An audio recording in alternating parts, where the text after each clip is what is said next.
যেই মুমিনের মধ্যে 7টি গুণ থাকবে, যেই মুমিন 7টি গুণের অধিকারী হবে, ওই মুমিন মৃত্যুর সঙ্গে সঙ্গে জান্নাতুল ফেরদাউসের অধিকারী হয়ে যাবে। জান্নাতুল ফেরদাউস ছোটখাটো জান্নাত না, জান্নাতের মধ্যে সবথেকে উত্তম জান্নাত হলো জান্নাতুল ফেরদাউস। 1 নম্বর গুণ মুসলমান বন্ধু খুব ভালো করে শুনবেন, একেবারে সংক্ষেপে বলে দেব। আল্লাহ রাব্বুল আলামিন বলেন, আল্লাযীনা হুম ফি সালাতিহিম খাশিউন। 1 নম্বর গুণ হলো মুমিনের যে নামাজের মধ্যে খুশু থাকবে, নামাজের মধ্যে খুশু থাকবে। তাহলে এখানে সর্বপ্রথম মুমিনের গুণ নামাজের মধ্যে খুশু থাকতে হবে, একাগ্রতা থাকতে হবে, ইখলাস থাকতে হবে। একমাত্র বিনয়ের সাথে আল্লাহর ইবাদত করে দিয়েছে, বিনয়ের সাথে নামাজি হতে হবে। হুজুর নামাজ আর বিনয়ের সাথে করবো কি? নামাজি তো করি না, হ্যাঁ নামাজি তো করি না, বিনয় কি করবো? বিনয় কি থাকবে? খুশু নামাজের মধ্যে কি থাকবে? নামাজি তো করি না আমরা, হ্যাঁ 5 ওয়াক্তের মধ্যে 2 ওয়াক্ত পড়ি, কেউ 1 ওয়াক্ত পড়ি, কেউ 3 ওয়াক্ত পড়ি। তো যাই হোক, আমি কোন কথা বলবো, লম্বা চড়া কথা বলবো না। 1 নম্বর আল্লাহ রাব্বুল আলামিন যে গুণের কথা বলবেন, সেই গুণটা হলো ফি সালাতিহিম খাশিউন, নামাজের মধ্যে খুশু থাকতে হবে। 2 নম্বর গুণ আল্লাহ রাব্বুল আলামিন বলেন, ওয়াল্লাযীনা হুম আনিল লাগবি মুরিদুন। আল্লাহু আকবার। 2 নম্বর গুণ আল্লাহ রাব্বুল আলামিন বলে দিলেন, মুমিনের 7টা গুণের মধ্যে 2 নম্বর গুণের নাম ওই সমস্ত মুমিন যারা অনার্থক কাজ থেকে দূরে থাকবে, অনার্থক বিষয়ের থেকে, অনার্থক কাজ থেকে, অনার্থক কথাবার্তা থেকে এই মুমিন দূরে থাকবে। আমরা তো এখানে আসার পরে দেখলাম যে কাজের জায়গা বাদ দিয়ে চায়ের দোকানে বেশি, হ্যাঁ এখনো কিন্তু অনেক আছে চায়ের দোকানে বেশি, কিন্তু এটা তো মুমিনের গুণ না। অনার্থক ঘোরাঘুরি করতেছে, এটা মুমিনের গুণ না। আল্লাহ বলেন, আল্লাযীনা হুম আনিল লাগবি মুরিদুন, মুমিনের গুণ হলো অনার্থক কাজ থেকে দূরে থাকা, অনার্থক কাজ থেকে দূরে থাকতে হবে। তাহলে 1 নম্বর গুণ নামাজের মধ্যে খুশু থাকতে হবে। 2 নম্বর গুণ হলো মুমিনের অনার্থক বিষয়াদি থেকে দূরে থাকবে। 3 নম্বর গুণ ওয়াল্লাযীনা হুম লিযাকাতি ফাইলুন। যত সময় সংক্ষেপে আমি ব্যাখ্যা করিতেছি না বা লম্বা কোনো কথা বলিতেছি না, শুধু গুণ করা সংক্ষেপে বলে দিচ্ছি। 3 নম্বর গুণের নাম হলো মুমিন যাকাত আদায় করবে। কি আদায় করবে? যাকাত আদায় করবে। সামনে আসিতেছে রমজান মাস, যাকাত আদায় করতে আমাদের বড় কষ্ট হয়।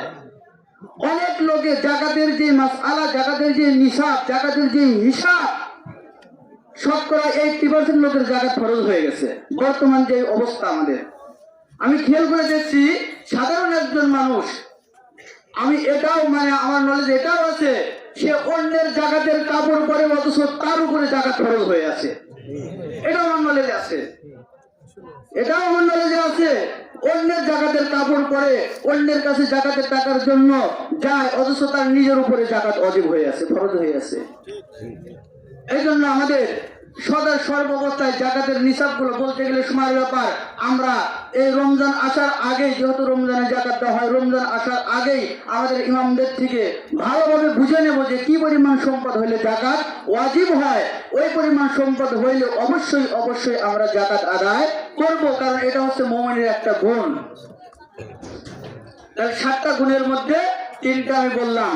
4 নম্বর গুণ হচ্ছে, 4 নম্বর গুণ হলো কঠিন একটা বিষয়, যে তাদের লজ্জাস্থানকে হেফাজত করবে। মুমিন তাদের লজ্জাস্থানকে হেফাজত করবে।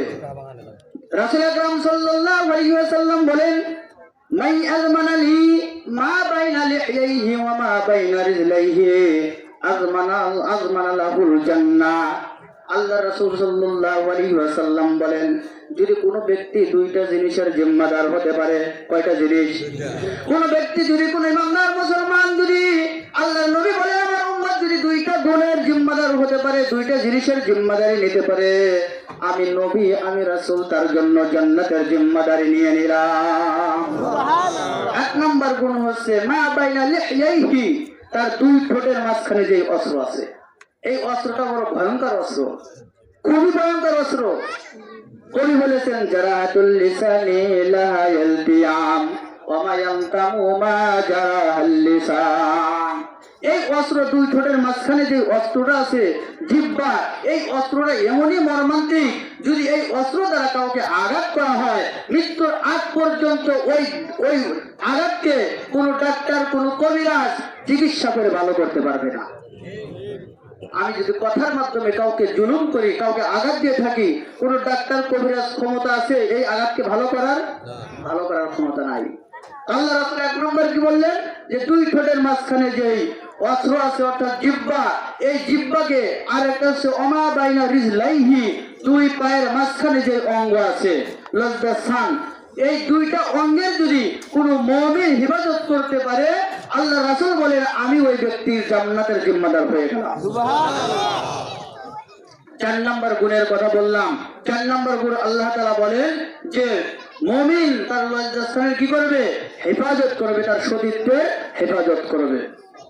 5 নম্বর গুণ আল্লাহ রাব্বুল আলামিন বলেন والذين هم لأمانتهم وعهدهم راعون।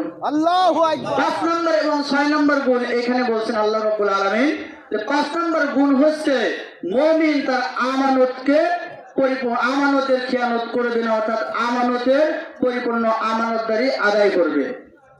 আমানত যেটা রাখবে, আমানত কি করবে? খেয়ানত করবে না। এটা মুমিনের একটা গুণ। আমরা তো আমানত তো বিভিন্ন ভাবে রাখা যায়, একটা সম্পদের মাধ্যমে আমানত রাখা যায়, সম্পদ আমানত রাখা যায়, আবার কথাও কিন্তু আমানত। এই মাত্রাটা ভালো করে বুঝবেন, মানুষের কিন্তু কথাও আমানত রাখা যায়। আমি আপনার কাছে একটা গোপন কথা বললাম, বলার পরে বললাম ভাই আপনার কাছে বললাম, আপনি কিন্তু এই কথাটাও কাউকে বলবেন না। তার মানে আমি যখন এই কথা বললাম, এই কথাটা আপনার কাছে এখন আমানত। আপনি যদি এই কথা অন্যের কাছে বলেন, আপনি হলেন আমানতের খেয়ানতকারী। ঠিক, আমানতের খেয়ানতকারী। এখানে একটা বিষয় আছে আমানত আর একটা হচ্ছে জামানত। মাসলাটা জেনে নেই, আমানত আর জামানত। আমানত হচ্ছে যদি আমার কাছে কেউ কোনো জিনিস রাখে, যেইভাবে রাখবে ওইভাবেই তাকে হেফাজত করে তার কাছে অর্পণ করতে হবে, এটা হচ্ছে আমানত। মানে হুবহু ওই জিনিসটা ওরকম ভাবে রাখতে হবে, এটা হচ্ছে আমানত। আর এই আমানতের ব্যাপারে মাসআলা হচ্ছে যদি আমানতের সম্পদ কোনো গজবের কারণে বা ঘরে আগুন লেগে গেছে বা এরকম যেটা ব্যাপকভাবে এলাকায় হয়েছে, এরকম কোনো কারণে যদি চুরি ডাকাতি বা এরকম কারণে যদি আমানতের মাল নিয়ে যায়, ছিনতাই হয়ে যায়, এই মাল যার কাছে আমানত রাখছে তাকে ফেরত দিতে হবে না। কিন্তু জামানতের ব্যাপার ভিন্ন। জামানত হলো ভাই আপনার কাছে 5,000 টাকা রাখলাম, 10,000 টাকা রাখলাম, আপনার যা খুশি করেন, কিন্তু আমার যখন প্রয়োজন তখন দিবেন। এটা হচ্ছে জামানত। আর এই জামানতের টাকা যদি ওই ব্যক্তির কাছ থেকে চিন্তাই হোক, চুরি হোক, ঘর পুড়ে যাক, যাই হোক না কেন, আমি যখন চাবো তাকে দিতে হবে। এটা হচ্ছে জামানত। তাহলে আমানত আর জামানত। মুমিনের 5 নম্বর গুণ হলো কি? আমানতদারি রক্ষা করবে। 6 নম্বর গুণ হলো ওয়াদা দিয়ে ওয়াদা পূরণ করবে। 6 নম্বর গুণ কি? ওয়াদা দিয়ে ওয়াদা পূরণ করবে। এখানে একটা জটিল বিষয়। ওয়াদা তো বলতে গেলে অনেক কথা, শুধু এতটুকু বলি, আমরা অনেককেই কথা দেই যে ভাই এই কাজটা করবেন, অমুক দিন আপনি আসবেন বা অমুক সময় আপনি আসবেন। দেখা যায় ভাই এসে বসে আছে, আমার খবর নাই। এটা আমি যে এটাও একটা ওয়াদা দিলাম, ওয়াদা দিয়ে ওয়াদার পর খিলাফ করলাম। আর হাদিসের ব্যাপার তো আমরা সবাই মাশাআল্লাহ জানি যে মুনাফিকের আলামত 4টি বা 3টি, তার মধ্যে একটা আছে ওয়াদা দিয়ে ওয়াদার পর খিলাফ করা। আল্লাহ রাসূলকে একজন সাহাবী, সে এখনো ইসলাম ধর্ম গ্রহণ করে নাই, গ্রহণ করার আগে একজন লোক নবীকে বলছেন, নবী আপনার সাথে একটু কথা আছে, আপনি একটু অপেক্ষা করেন, আপনার সাথে কথা আছে। এই কথা বলে ওই আল্লাহর বান্দা ঘরের মধ্যে চলে গেছে। ঘরের মধ্যে যখন চলে যায়, ঘরের মধ্যে যাওয়ার পরে বিবি, স্ত্রী বা ছেলে সন্তানদের সাথে একসাথে মিশে তাদের মহাব্বতে, তাদের কথাবার্তায় মায়ায় পড়ে নবীকে যে দাঁড় করে রেখে গেছে, এটা ভুলে গেছে। এটা কি গেছে? ভুলে গেছে। ভুলে যাওয়ার পর 3 দিন পর নবীর সাথে ওই লোকের সাক্ষাৎ হয়েছে। আল্লাহ রাসূল বললেন, আমি তোমার ব্যবহারে বড় কষ্ট পাইলাম।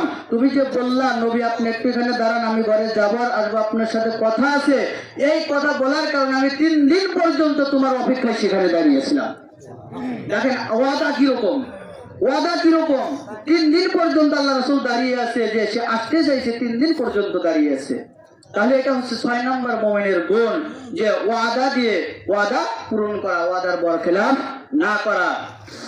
তারা নামাজের হেফাজত করবে। হেফাজত কেমনে করতে হয় লম্বা চওড়া আলোচনা, তবে নামাজকে হেফাজত করার অর্থ হচ্ছে এটা সংক্ষেপে, যে যথাসময় তার হুকুম সহ নামাজকে আদায় করতে হবে। এই কাজটা করলে আল্লাহ তাআলা সুসংবাদ দিয়েছেন কি, উলাইকা হুমুল ওয়ারিসুন আল্লাযীনা ইয়ারিসুনাল ফিরদাউসা হুম ফিহা খালিদুন। যাদের মধ্যে এই 7টা গুণ আছে, আল্লাহ তাআলা বলেন এরা হলো ওয়ারিস, যারা এই 7টা গুণের গুণান্বিত। এই যেই মুমিনের মধ্যে এই 7টা গুণ আছে, এই মুমিন হলো আল্লাযীনা ইয়ারিসুনাল ফিরদাউস, এই সমস্ত মুমিনরা হলো জান্নাতুল ফিরদাউসের ওয়ারিস হয়ে যাবে। ফিহা খালিদুন, আর এই মুমিনরা তারা জান্নাতের মধ্যে প্রবেশ করবে।